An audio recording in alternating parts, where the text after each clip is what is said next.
Welcome to Coaches Weekly. I'm CJ Sellner, here with head coach Phil Kopinski from the track team. Coach, a lot of personal bests this week. We had some fun out there getting ready for conference this week, so you have to be feeling good heading into conference this week. Yeah. Feeling good is a nice global approach to it. There's also that anxiety that goes with it. But the team's running really well.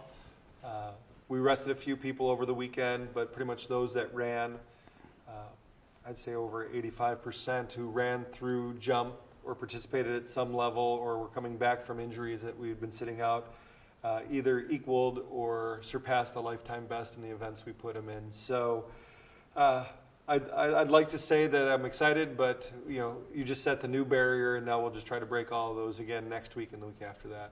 Now we'll look at Joe Jasinski, the Cougar Athlete of the Week this week for the male side.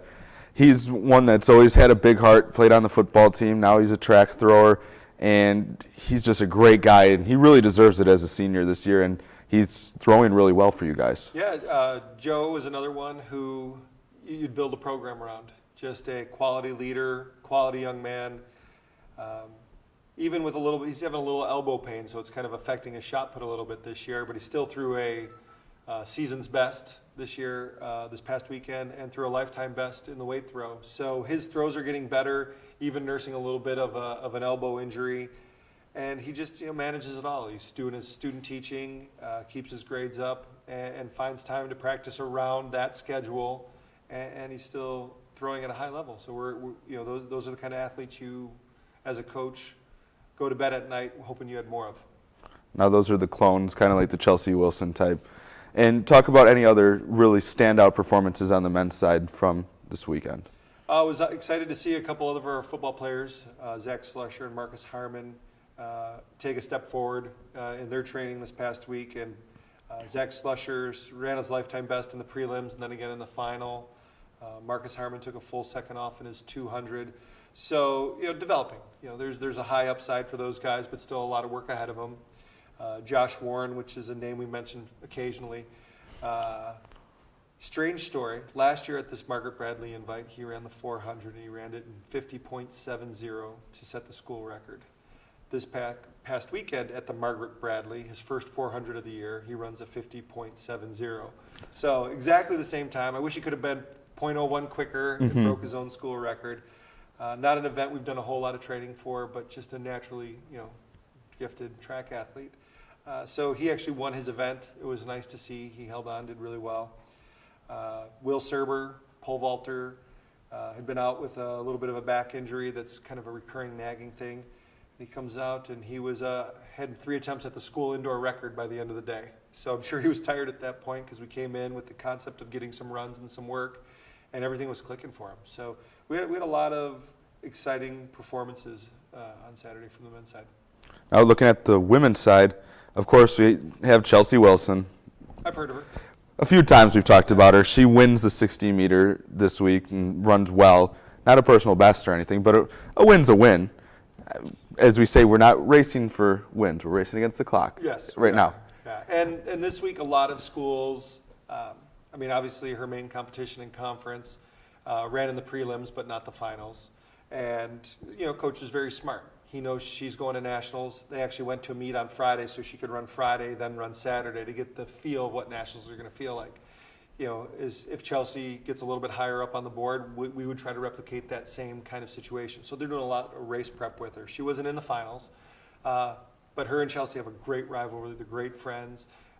This week, Chelsea comes out, and has that opportunity. I think Chelsea is excited to run against her main competition conference because I think they elevate each other. But yeah, Chelsea was out there for a workout just like their girl was. Still ran a decent time. We didn't run her in the 200 because we're resting her a little bit. So yeah, she had another solid performance for her. Danielle McCormick continues to impress. She ran the mile. She's running off event this week. Ran the mile and the 8. Ran personal best in both, and in the mile she was only 2.5 seconds off of Concordia's GA extraordinaire Alex Schmidt. She's coming, Alex.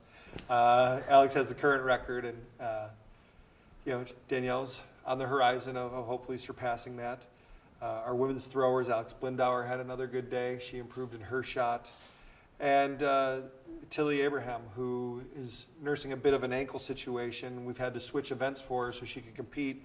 Really had some good attempts in the long jump. The results weren't right there, but that was more of a timing issue, and I would expect her to look better this weekend. Now we get to the fun part. The NACC Indoor Championships this week. Yeah. Anxiety, excitement. What can we really expect, as we've seen really good numbers coming all year long from you guys? Everybody's kind of followed the program pretty well from what I can tell. From what I've learned, I'm still very new at this compared to the mad scientist, obviously. Yeah. But we're moving ahead, it seems like, and I feel like we're in a good spot heading into this week. Well, let's just hope my luck doesn't run out this weekend.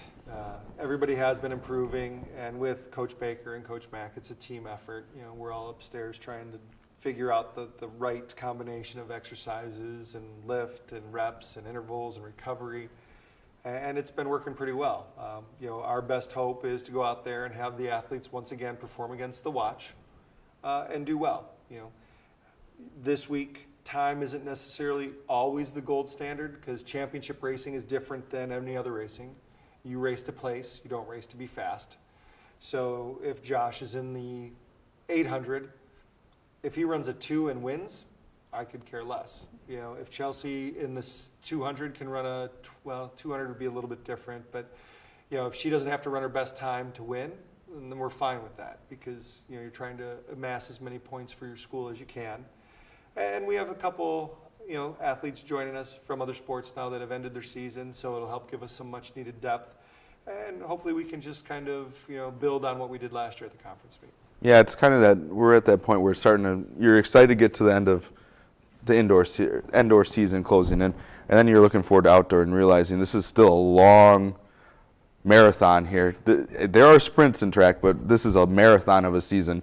Just like the basketball girls are getting, they had a long marathon of a season in basketball, and really you guys have to kind of realize that there's still major landmarks and goals ahead.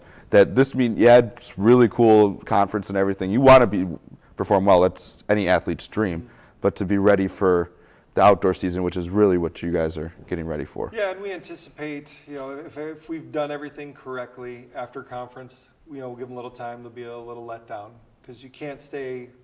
I don't know an athlete who's improved every week throughout the entire indoor and outdoor season. I'm sure they're out there, but it's rare. And to try to do that or to put that kind of pressure on a student athlete is a little unrealistic. So, you know, we're just trying to put them in the position to do well. And like I say, we have our eyes on outdoor nationals. I mean, that's for us probably the major goal.